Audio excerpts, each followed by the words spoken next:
कंस मामा का खेल आरंभ हो गया है, पर मैया वो सब सुनेगी तो व्यर्थ चिंतित हो जाएगी। बस थोड़ा बाहर गया मैया, कछु खा रही से। बाहर इस समय?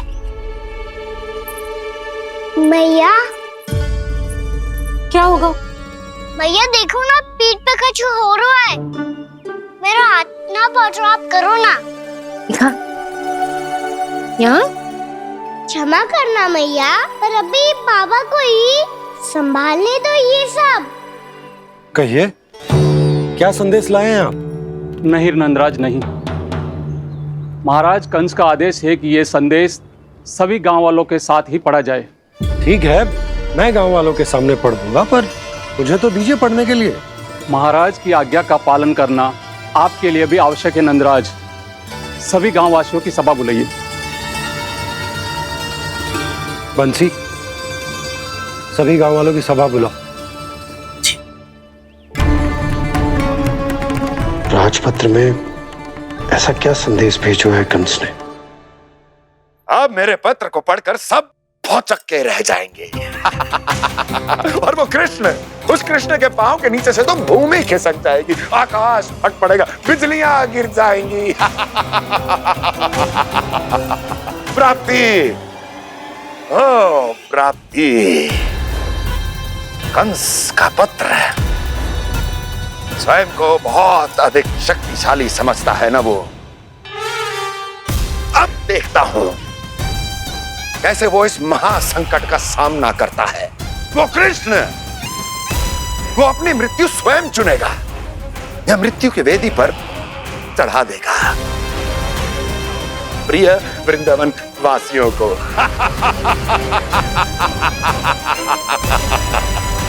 अब आएगा आनंद प्राप्ति, अब आएगा आनंद। सबको इकट्ठा करवा के ही पढ़वाएगो। अवश्य ही कोई विशेष संदेश दिया होगा कंस ने। मैं भी यही सोच रही हूँ सुलक्षणा जीजी, कछु ना कछु तो विशेष है, पर जे हो क्या सकता है? हाँ, बात तो सही है। ऐसा क्या हो सकता है? सभी गांव वासियों के सामने पढ़ा जाए, कछु तो विशेष अवश्य लग रहे हो। बाहर तक कोलाहल क्यों हो रहा है? मैया, मैया, अब क्या होगा? मैया देखो ना, सर पे कछु हो रहा है। लल्ला, नारायण ने तुझे हाथ दिए हैं ना? पीठ की बात अन्य थी। अपने सिर की सेवा स्वयं कर। सर पे तो हाथ पहुंच रहा है ना?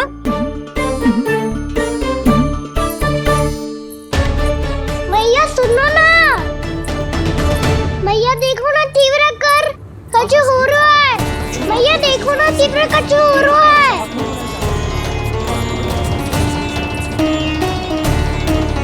सब लोग आ चुके हैं, अपना संदेश सुनाइए आप। गोपराज नंद और सभी वृंदावन वासियों को सूचित किया जाता है कि मथुरा अधिपति और आप सभी के महाराज कंस ने कल सुबह भव्य पूजा का आयोजन किया है। इसके लिए राज्य को वृंदावन के क्षेत्र के निकट यमुना नदी के मध्य में खिलने वाले 1 कोटि कमल के पुष्पों की आवश्यकता है। इसीलिए आप सभी को यह आदेश दिया जाता है कि ये सभी कमल के पुष्प प्रथम पहर से पहले राजसभा में पहुंचा दिए जाए। तो सारे वो भी प्रथम पहर से पहले कैसे हो सकते हैं? यदि आप ऐसा करने में असफल रहे तो इसे राज आज्ञा का उल्लंघन माना जाएगा और राजद्रोह के आरोप में आप सभी को कड़े से कड़ा दंड दिया जाएगा।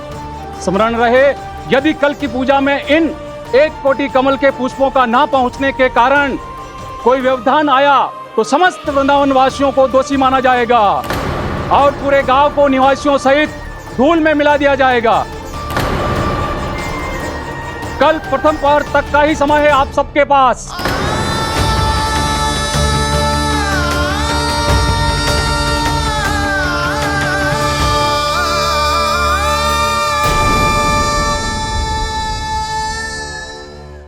एक कोटि कमल पुष्प, वो भी कल प्रथम प्रहर में?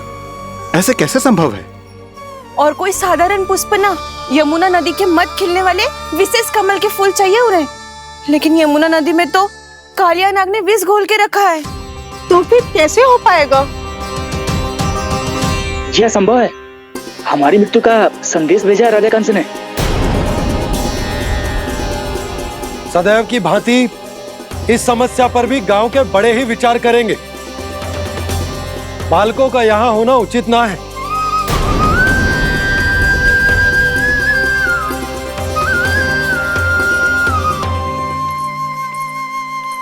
लल्ला ले, जे गेंद ले, जा अपने सखाओं के साथ खेल। सुबह उज्जवल, मधुमंगल वसंता, देखो मैया ने क्या दिया है। चलो खेले, बहुत आनंद आएगा आज।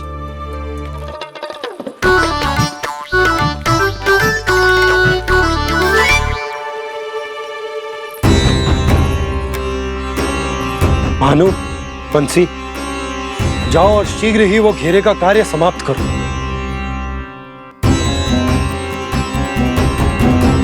पर कछु ना कछु तो करना पड़ेगा ना। पर हम कर ही क्या सकते हैं? पुष्प लाने को और कोई उपाय है भी तो ना। मैं चला जाऊंगा जमुना जी में। वैसे भी मेरे जीवन के कितने दिन शेष बचे हैं। गांव के लिए, समाज के लिए कुछ करके मरूं, तभी तो शांति मिलेगी। ना काका, यदि आप उस विषैले जल में छलांग लगा भी दोगे, किंतु 1 कोटि कमल पुष्प एकत्रित कर पाना आपके लिए संभव ना है। इससे अच्छा है कि मैं चला जाऊं। यदि मैं मर भी गया तो मेरे पीछे रोने वाला कोई ना है। किसी को कहीं जाने की आवश्यकता ना है। गोप नरेश होने के नाते ये मेरा कर्तव्य है कि मैं आप सबकी रक्षा करूं। नंदराज, आपको जाना है तो जाओ। हरिया, काका, भैया सब चले जाओ। लेकिन आपको पता है वहाँ का जल कितना विषैला है। आप लोग एक क्षण भी जीवित नहीं रह पाओगे। फिर कैसे इकट्ठा करेंगे 1 कोटि कमल पुष्प? आप बात तो सही कह रही हैं शांति। उस दुष्ट कंस ने ऐसी मांग रख के हम सबको फंसा दिया। हम में से कोई भी क्यों ना चला जाए और इस संकट का समाधान ना निकले को। कान्हा, बताना कौन सा खेल खेलें? गेंद पकड़ खेलते हैं। पर एक बात सुन लो सब, कोई भी तीव्र गति से ना फेंकेगा गेंद को। भैया ने फ्रेम बनाई है मेरे लिए। सब तैयार हो? हाँ।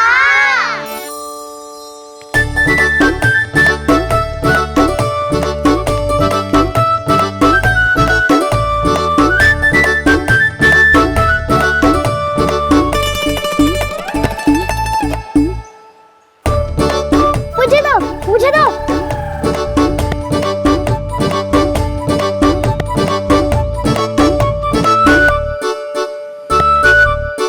मुझे दो।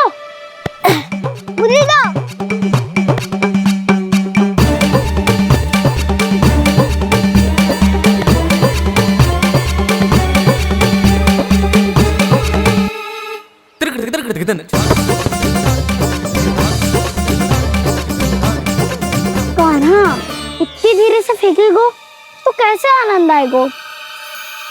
थोड़ा बल लगा के फेंक।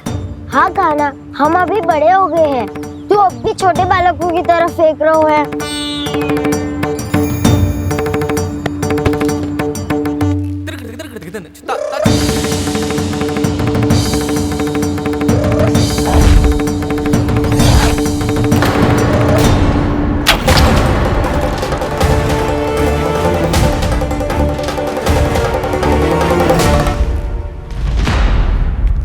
दीदी जी क्या करो कान्हा? गेंद तो डूब गई।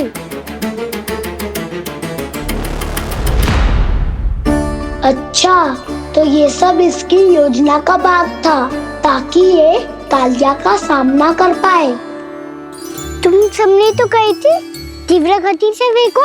देखो सिखवा दी ना मेरी गेम। मुझसे नदी में। अब मुझे जाके लानी पड़ेगी। रुक जा कान्हा, रुक जा कान्हा। जी क्या बोल रहे थे कान्हा? इसमें तो बहुत संकट है। कोई भी संकट मेरी मैया का उपहार खोने से बड़ा ना है। बहुत प्रेम से बना के उन्होंने दी थी। हे नारायण, कोई उपाय समझ में ना आ रहा है। भैया अब कैसे करेंगे हम अपने गांव की रक्षा? कीड़े पड़ेंगे उस दुष्ट को।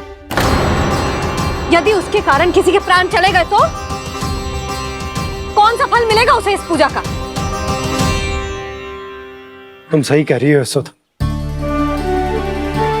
और हमारे पास कोई और दूसरा विकल्प भी तो ना है। यदि हमने मथुरा की राज आज्ञा का पालन ना किया तो इसका दुष्परिणाम पूरे गांव को भुगतना पड़ेगा।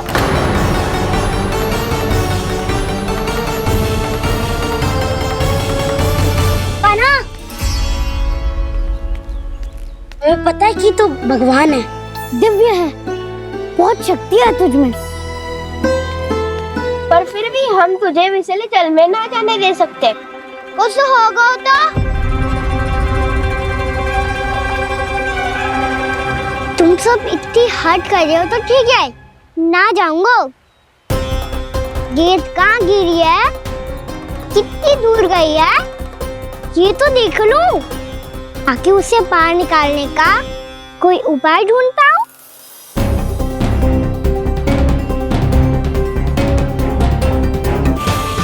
हाँ।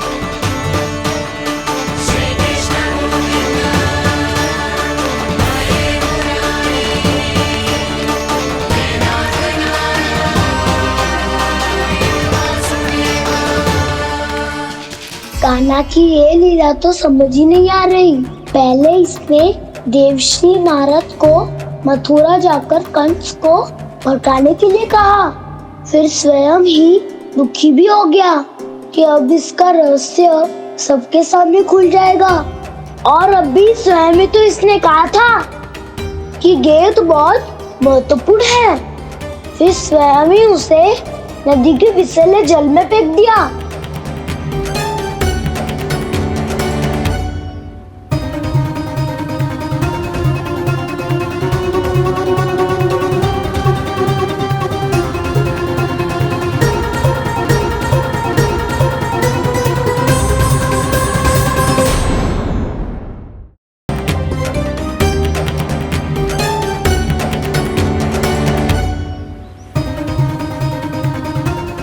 कान्हा तू ऊपर क्यों चढ़ रहा है?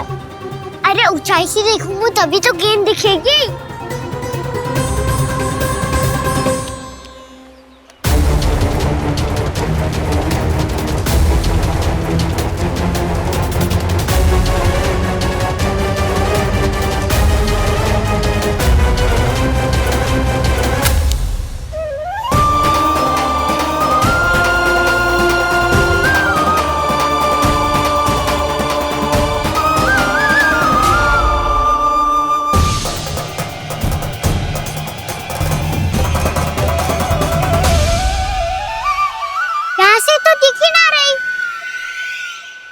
वहीं से फेंकी थी ना?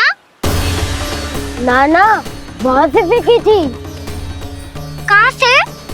नहीं कहना वहाँ से। समझ ना आ रहा, ठीक बताना कहाँ से फेंकी थी?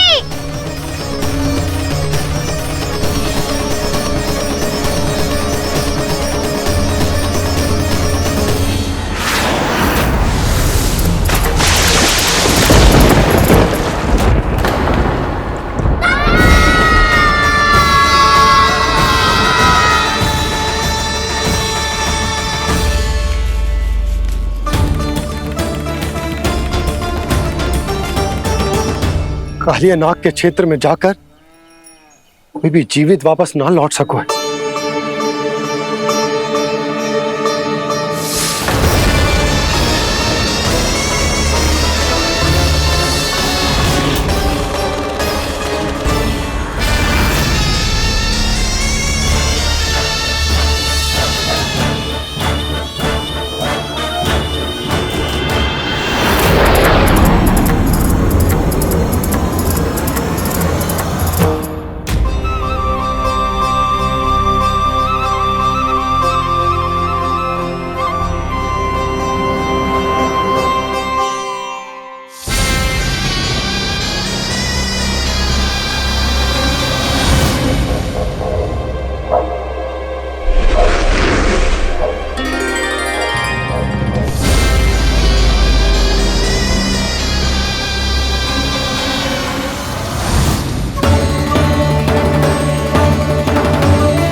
कालिया नाग तो उसे देखते ही निकल जाएगा।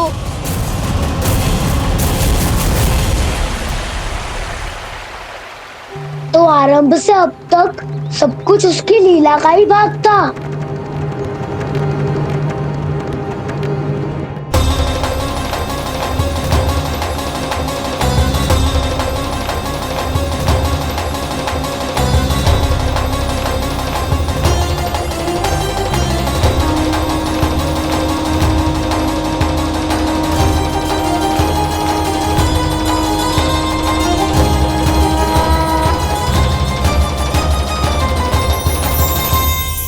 इतना सुंदर रूप, मन मोहने वाली मुस्कान, अद्भुत तेज और भगवान जैसी दिव्यता। कौन हो तुम? हाँ, तुम्हें देखकर तो हम सब सम्मोहित ही हो गए।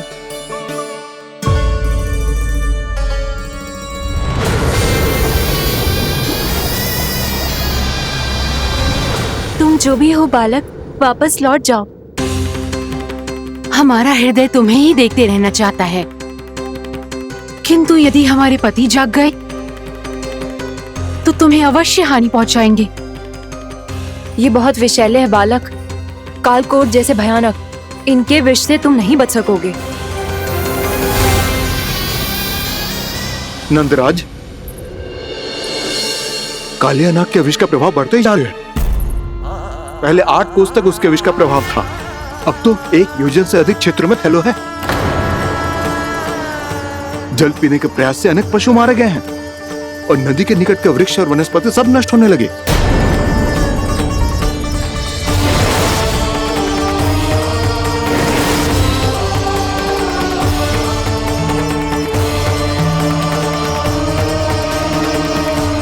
इनके विष की तीव्रता इतनी अधिक है बालक कि इनके संपर्क में आने वाले को तड़पने का भी अवसर नहीं मिलता। इनके विष की अग्नि क्षण भर से भी कम समय में प्राण वायु को जलाकर राख कर देती है।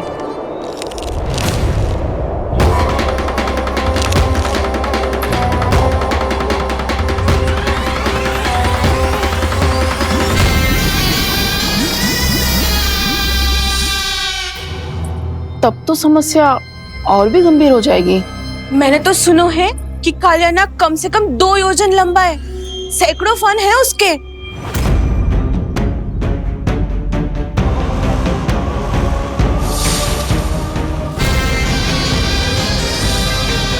इसका अर्थ तो ये है कि हम दोनों ओर से फंस गए। एक और कंस को 1 कोटि कमल पुष्प देने जो कि कालिया नाग के क्षेत्र में पड़ते, और दूसरी ओर उस कालिया नाग का विष यमुना जी के क्षेत्र में बढ़ता ही जा रहा।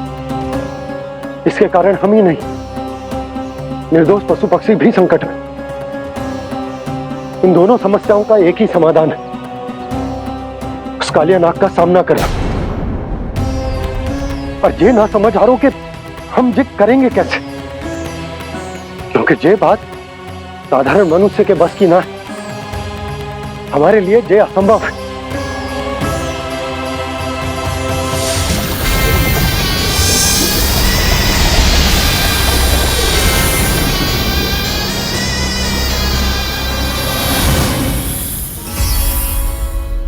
अब तो तुमने अपनी आंखों से भी देख लिया बालक, ये कितने विषैले हैं। नींद में भी विष उगलते हैं। इससे पहले कि तुम्हें कुछ हो जाए, चले जाओ यहाँ से, मान लो हमारी बात। आप सब मुझे जानती भी नहीं और फिर भी मेरी इतनी चिंता कर रही हैं आप। माँ की ममता भेदभाव नहीं जानती। तुम भी किसी के पुत्र हो और हम सब भी माँ हैं। एक माँ को हर बालक में अपनी ही संतान दिखाई देती है, इसलिए हम तुमसे विनती करते हैं, वापस चले जाओ, बचा लो अपने प्राण। मेरी चिंता मत कीजिए, मुझे कुछ नहीं होगा। होगा, अनर्थ होगा यदि ये उठ गए तो।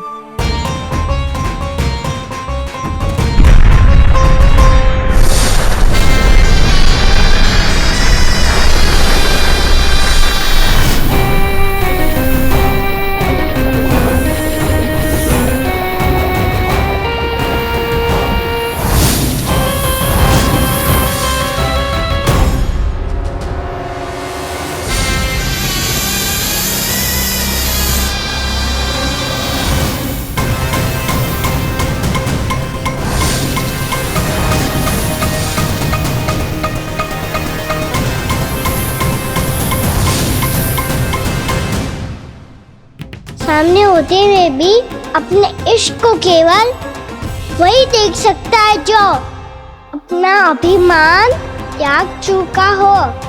पर पूर्व जन्म में मेरा भक्त होने के नाते मेरा सत्य स्वरूप देख पाने में मुझे इसकी सहायता करनी चाहिए।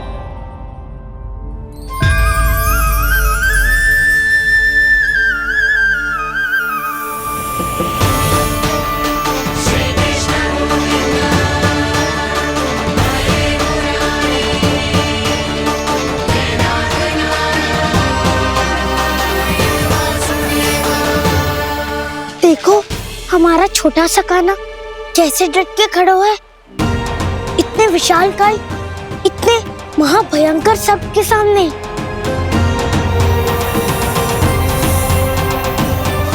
ये कोई भगवान नहीं है जो इसके सामने हाथ जोड़ रही हो तुम सब।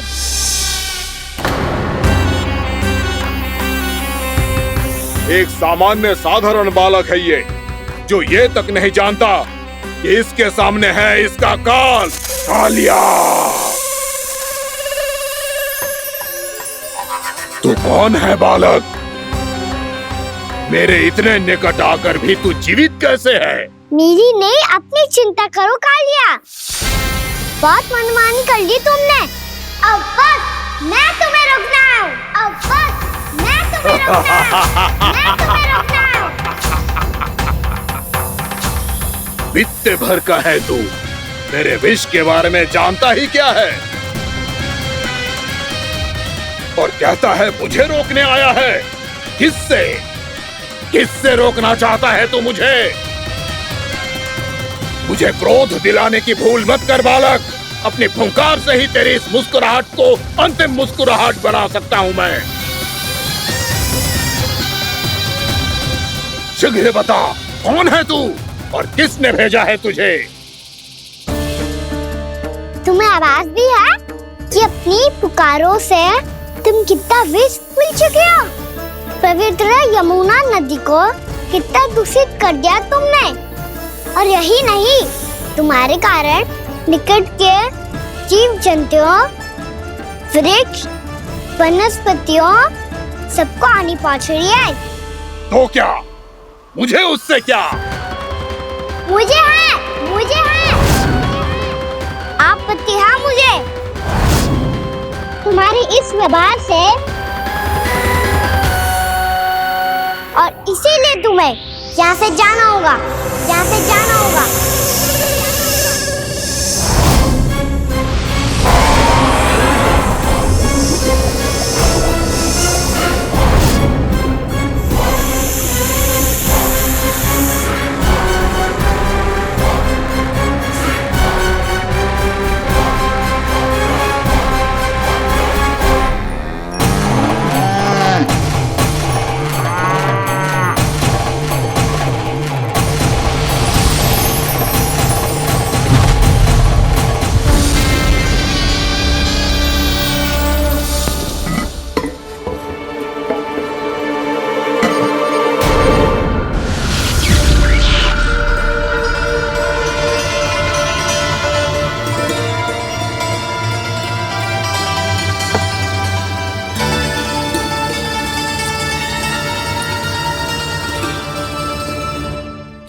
मुझे आदेश देने का साहस भी कैसे किया तूने?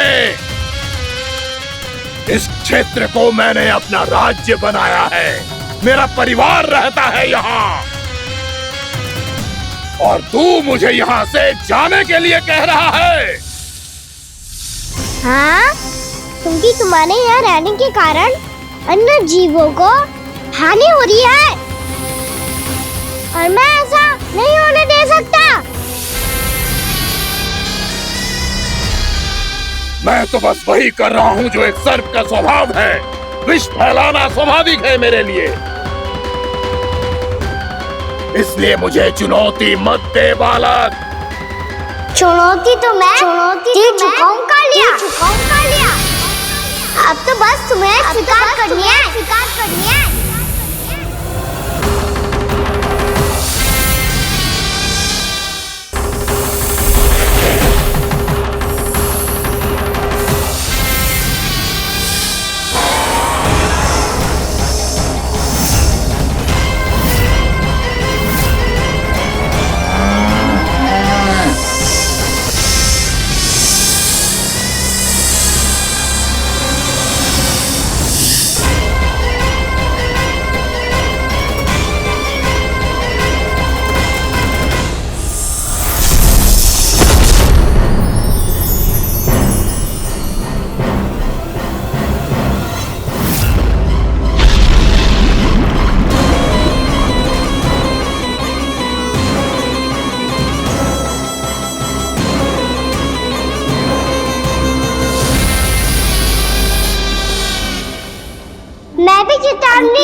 अपनी भूल को पहचानो कालिया।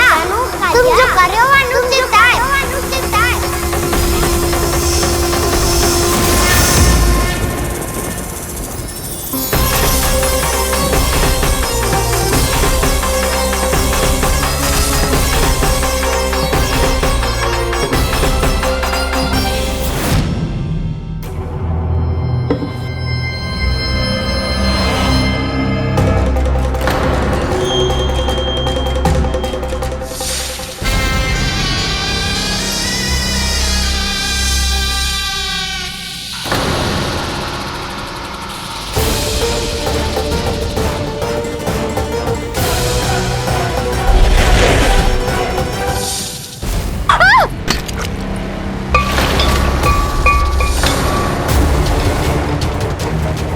अब मैं आता हूं। क्या हो गया सुधा? मुझे आवाज हो रहा है जी, कछु ना कछु गड़बड़ है। यशोदा, जो समस्या हमारे सामने है, हम सभी उसका समाधान खोजने में जुटे। तुम विश्वास करो, मैं कोई ना कोई समाधान अवश्य ढूंढ लूंगा। हम कैसे भी करके वो कमल के पुष्प उस कंस तक पहुंचा देंगे। नाना, समस्या उससे कहीं अधिक है, उससे कहीं अधिक बड़ी, उससे कहीं अधिक भयानक है।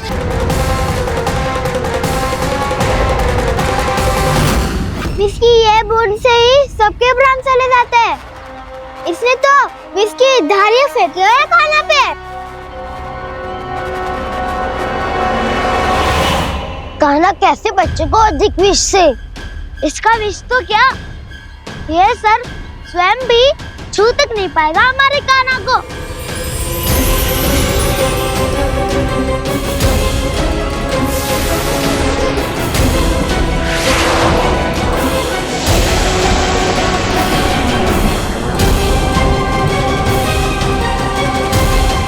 तुम्हारे सखा को, मेरे भाई को कोई हानि नहीं पहुंचा पाएगा। ये कान्हा का सत्य चाहे जो हो बलराम, पर अभी तो जो एक बालक ही है ना। देखो कैसे विष के कारण स्थिर हो गया है।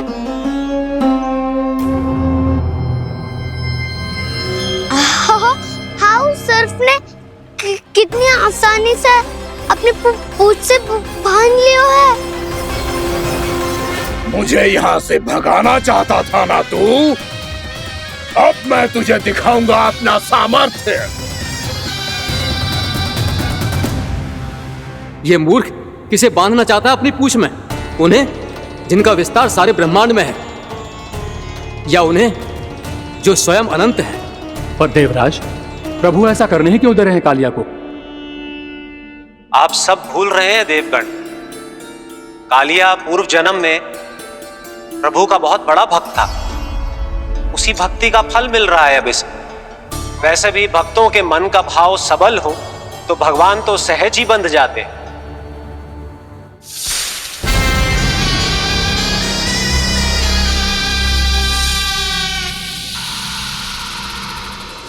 बलराम, तुमने ही तो कही थी कान्हा को कछु ना होगो। देखो दुष्ट ने चारों ओर से जकड़ लियो है।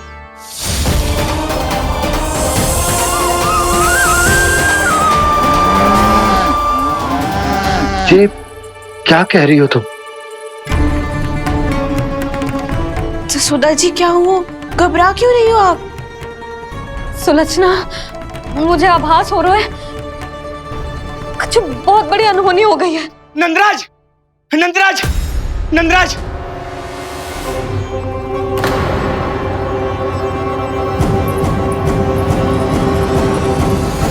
नंदराज, कान्हा ने जमना नदी में छलांग लगा दी है। कान्हा ने जमना नदी में छलांग लगा दी है। कान्हा ने जमना नदी में छलांग लगा दी है। कान्हा जमुना में कूद गया है। मुझे लगा था आज कछु गड़बड़ होने वाली है।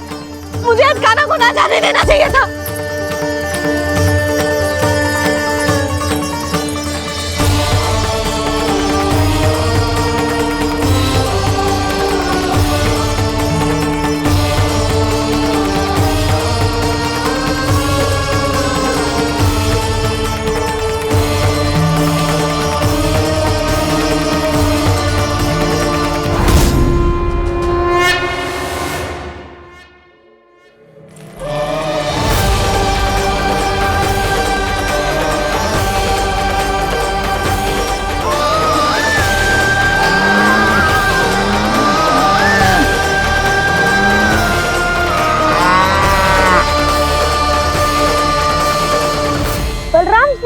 करो ना।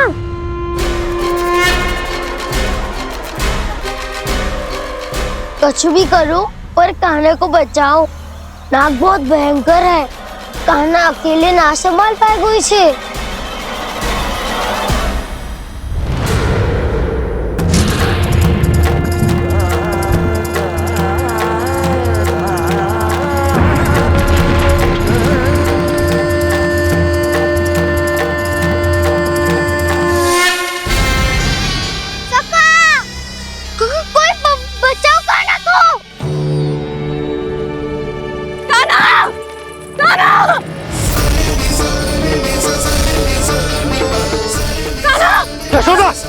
यशोदा रुको। छोड़ दो मुझे, छोड़ दो मुझे। जीजी संभालो, बावली हो गई है।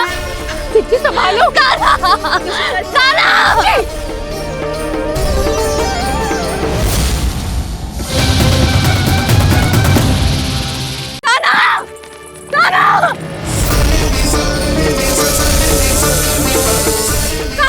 यशोदा, यशोदा रुको।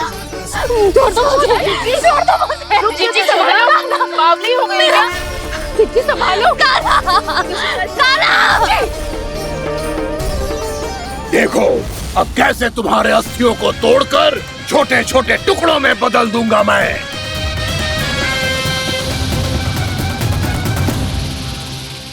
जी आप जाओगी तो आप भी फंस जाओगी। अपने लल्ला के लिए मैं किसी भी संकट का सामना करने के लिए तैयार हूँ। छोड़ो ना यशोदा, हमें कोई और उपाय खोजना पड़ेगा। कोई और उपाय? आप देख ना रही मेरा कान्हा किस दशा में है। कान्हा मैया के वश में नहीं है, नहीं तो ये अपने लल्ला के लिए साक्षात काल का भी सामना कर ले। ये तो केवल कालिया नाग है। हे नागराज, आप मेरे प्राण ले लो पर कान्हा को छोड़ दो। ना नागराज, आप मेरे प्राण ले लो, मैं विरोध भी ना करूंगी। ना नागराज, आप मुझे मार दो पर मेरे कान्हा को छोड़ दो।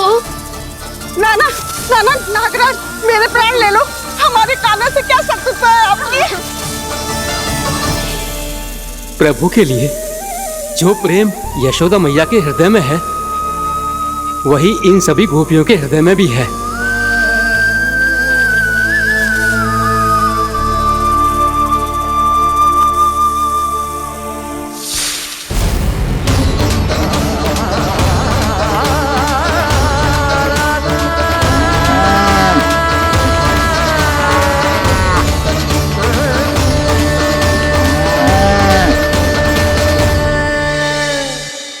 यशोदा, यशोदा, देखो इन गोपियों को, इन गैयाओं को, इन सब के मन में भी तुम्हारी भांति ही ममता भरी हुई। वो सब भी कान्हा से उतना ही प्रेम और स्नेह करती है, उतनी ही ममता से भरी हुई है जितनी कि तुम। तो तुम ही सोचो, जिसके साथ इतनी ममता और इतना स्नेह, इतना प्रेम, उसका कोई क्या कर सकता है? उस काले नाग का विष इस सब आशीर्वादों के सामने कछु न है। कछु करो जी। उसे बोलो वो मेरे प्राण ले ले, मेरे कान्हा को छोड़ दे। यशोदा,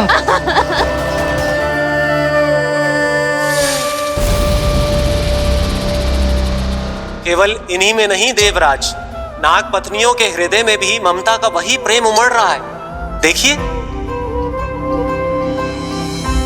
मैं आपके हाथ जोड़ती हूँ स्वामी, इस बालक को छोड़ दीजिए। ये अवश्य ही कोई दिव्य आत्मा है स्वामी। हम आपसे विनती करते हैं स्वामी, इस नन्हे बालक को हानि मत पहुंचाइए स्वामी। मेरी पत्नियां मेरे ही शत्रु के लिए विनती कर रही हैं। अब यदि इसके पक्ष में एक शब्द भी कहा तुम सबने, तो मैं इस बालक से पहले तुम सबके प्राण ले लूंगा। हो रहा प्रसन्न नाग कालिया, विजय को निश्चित जान। रोते बिलखते व्याकुल सब, संकट में देख कान्हा के प्राण।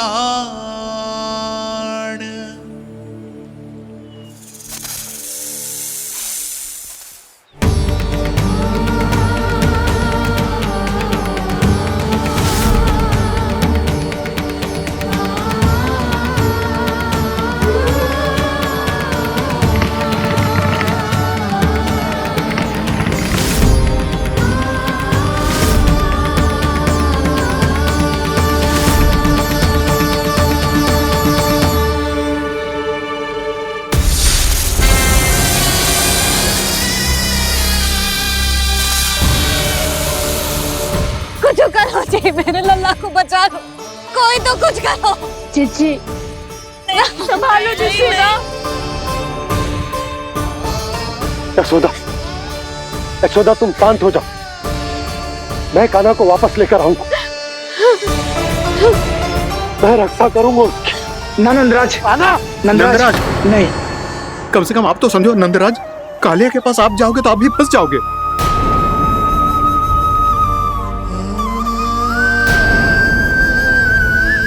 बलराम, तेरा भाई इतनी भीषण संकट में है और तुझे जरा भी दुख ना हो रहा? क्या आप सब अब तक नहीं समझ पाए कि कान्हा सच में कौन है? छोटे बाबा, आप तो उसका सत्य जानते हैं ना?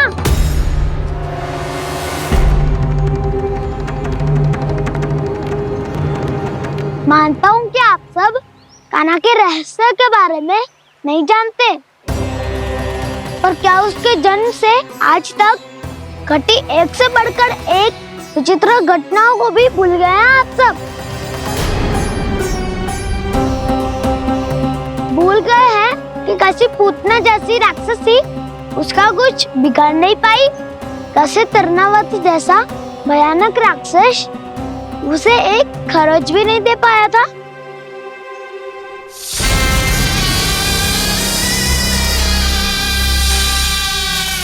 आप सबने अपनी आंखों से देखा था ना, बकासुर से कान्हा की रक्षा करने देवता स्वयं आए थे, पर सत्य तो ये है कि वो सभी देवता भी उस असुर के सामने असमर्थ हो गए थे। तब कान्हा ने बहुत ही आसानी से उस भयंकर असुर का वध किया था, एक ही बार में धराशायी कर दिया था उसे। तो आप सभी सोचिए, बार बार ऐसे असाधारण कार्य करने वाला बालक साधारण कैसे हो सकता है? अब तो आरंभ से ही सारा सत्य जानते हैं छोटे बाबा। रहस्य छुपाने में सदैव कान्हा की सहायता करते आए हैं आप, और आज आप स्वयं ही उसके सत्य को भूल रहे हैं। और तुम सब भी तो जानते हो कान्हा की शक्तियों के बारे में, तो क्या तनिक भी विश्वास ना है अपने सखा पे? बलराम जी, तू क्या कह रहे है? मैंने जो कहा उसका एक एक शब्द सत्य है छोटी माँ। यदि प्रभु की इच्छा हुई तभी कुछ ही क्षणों में सब कुछ अपनी आंखों से स्वयं अनुभव कर लेंगे आप।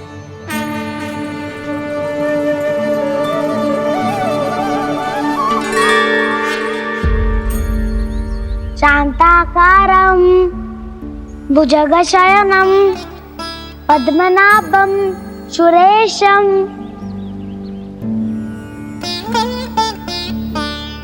विश्वाधारं गगनसदृशं मेघवर्णं शुभांगं लक्ष्मीकान्तं कमलनयनं योगी वीरध्यानगम्यम्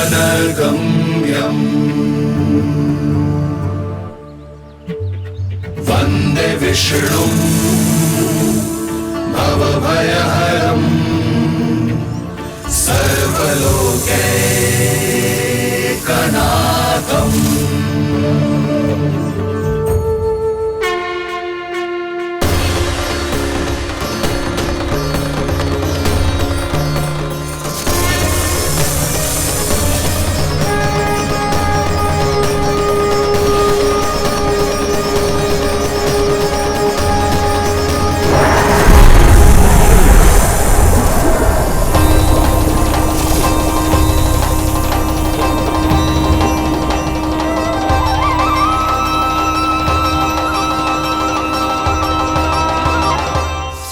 तुम्हें क्या लगता है बालक कि तू मेरी जगत से निकल गया तो अब बच जाएगा तू?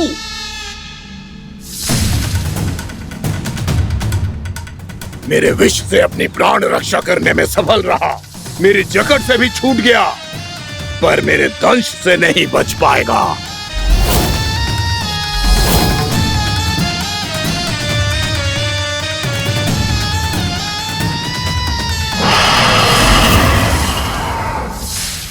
अब भय से भाग रहा है, पर मैं तुझे मृत्यु देकर रहूंगा।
मेरा नन्हा सा कान्हा कितनी देर भाग पाएगा?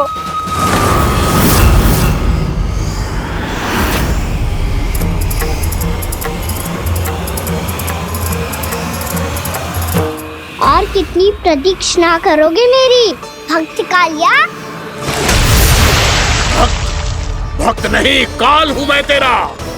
जब अहंकार का मुकुट बुद्धि को ढक लेता है तो भक्त अपने भगवान को भी नहीं पहचान पाता। व्यर्थ की पहेली में मत उलझा बालक, ना मैं भक्त हूँ और ना तू भगवान।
आप सब जिसके लिए इतने व्याकुल हो रहे थे उसे छूकर कालिया नाग का हलाहल जैसा विष भी चरणामृत बन गया है और यमुना जी के जल में फैल चुके विष के प्रभाव को भी नष्ट कर रहा है।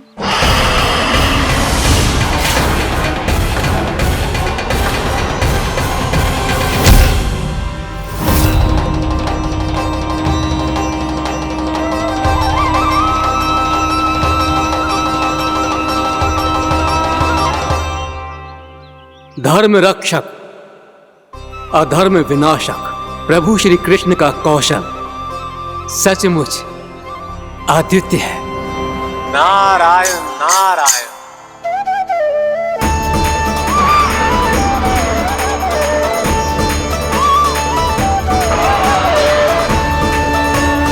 मेरा भार तुम्हारे भीतर के अहंकार का प्रतीक है कालिया। अब तुम्हारा अहंकार, तुम्हारा अभिमान मेरे पाँव के नीचे है और तुम्हारी पूंछ अर्थात तुम्हारे प्राण मेरे हाथों में। अब तुम क्या करोगे भक्त?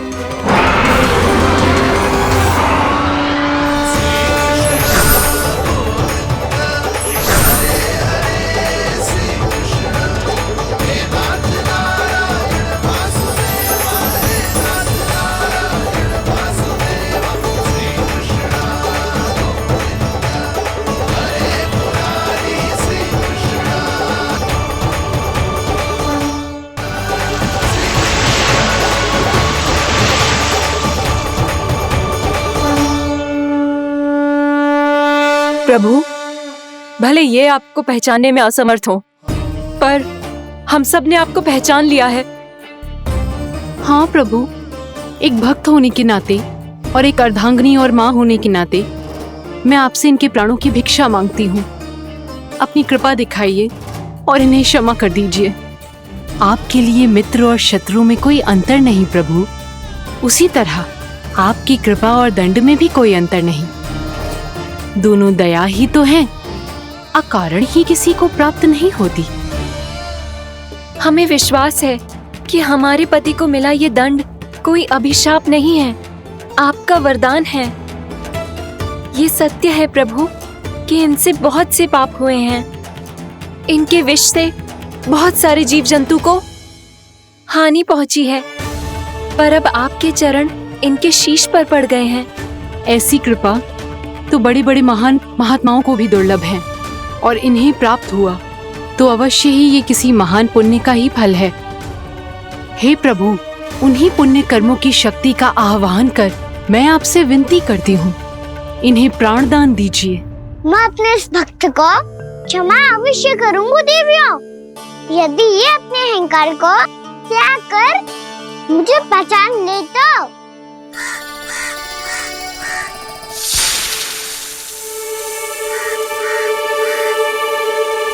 मैं तुम्हें श्राप देता हूँ, जितनी विषैली तुम्हारी जिह्वा है उतने ही विषैले सर्प बन जाओ तुम।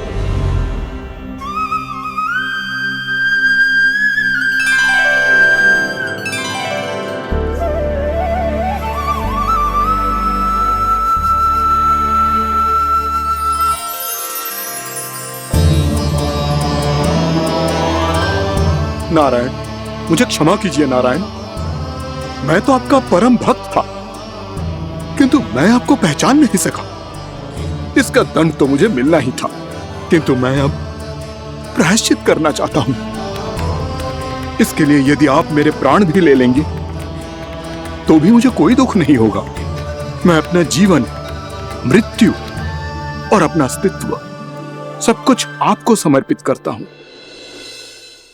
तुम्हें तुम्हारी क्रोध के कारण श्राप मिला, जिसे विशाल सर्प के रूप में तुम्हारा जन्म हुआ, और सर्प का तो स्वभाव है विष फैलाना।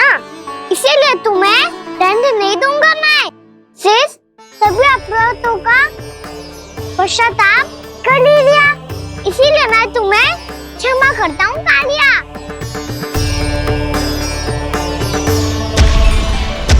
पर तुम्हें यहाँ से दूर समुद्र के बीच जाकर रहना होगा, जहाँ किसी निर्दोष का जीवन तुम्हारे विष से प्रभावित ना हो। मैं चाहकर भी आपकी इस आज्ञा का पालन नहीं कर सकता। मैं असमर्थ हूँ प्रभु, क्योंकि यदि मैं इस क्षेत्र को छोड़कर गया तो मेरी मृत्यु निश्चित है। आपसे क्या छुपा है प्रभु? आप तो जानते हैं कि सर्प जाति और आपके वाहन गरुड़ के बीच अनंत शत्रुता चल रही है, जिसका प्रारंभ नागों के द्वीप नागालय से हुआ था। उस द्वीप पर छोटे जीवों को निगल जाने के लिए सर्प थे, और गरुड़ को सर्पों का स्वाद बहुत प्रिय था, इसलिए वो बार बार नाग द्वीप जाने लगा था। पर इस कारण पूरी सर्प जाति उससे आतंकित हो गई थी। इसलिए जब भी गरुड़ वहाँ पहुँचता तो सभी सर्प छिपने लगते। जब गरुड़ को इसका आभास हुआ तो उसे बड़ा क्रोध आया और वो उत्तेजना में भरकर सर्पों का शिकार करने लगा। भूख ना होने पर भी उन्हें मारने लगा। अब सर्पों के प्राण हरना उसके लिए खेल बन गया था। इस भीषण समस्या का समाधान ढूंढने के लिए पूरी सर्प जाति महान सर्प वासुकी के सामने इकट्ठी हुई। हे महान वासुकी, हमारी सहायता कीजिए। नागद्वीप पर गरुड़ ने आतंक मचा दिया है। पहले तो वो हमें अपना भोजन बनाता था, लेकिन अब हम उसके खेल का साधन बन चुके हैं। भूख हो या ना हो, जब तब आकर वो हमारे प्राण हर लेता है। अनुचित हिंसा के इस प्रथा का आरंभ सर्पों ने ही किया है। पहले आप सबने पूरे द्वीप पर अधिकार कर लिया, फिर आहार के साथ साथ आनंद के लिए भी आप सभी ने निर्दोष जीवों की हत्या की। और जब सृष्टि का संतुलन बनाए रखने के लिए गरुड़ आपको अपना आहार बनाने आया तो आप सब अपने प्राणों की रक्षा के लिए छिपने लगे। तो फिर गरुड़ का उत्तेजित होना तो स्वाभाविक ही था। नागनाथ, जो हमने अन्य जीवों के साथ किया वही अब हमारे साथ हो रहा है, परंतु ये भी तो सृष्टि के संतुलन के विरुद्ध ही है ना? अवश्य है, इसलिए मैं गरुड़ से चर्चा करूंगा। धन्यवाद प्रभु।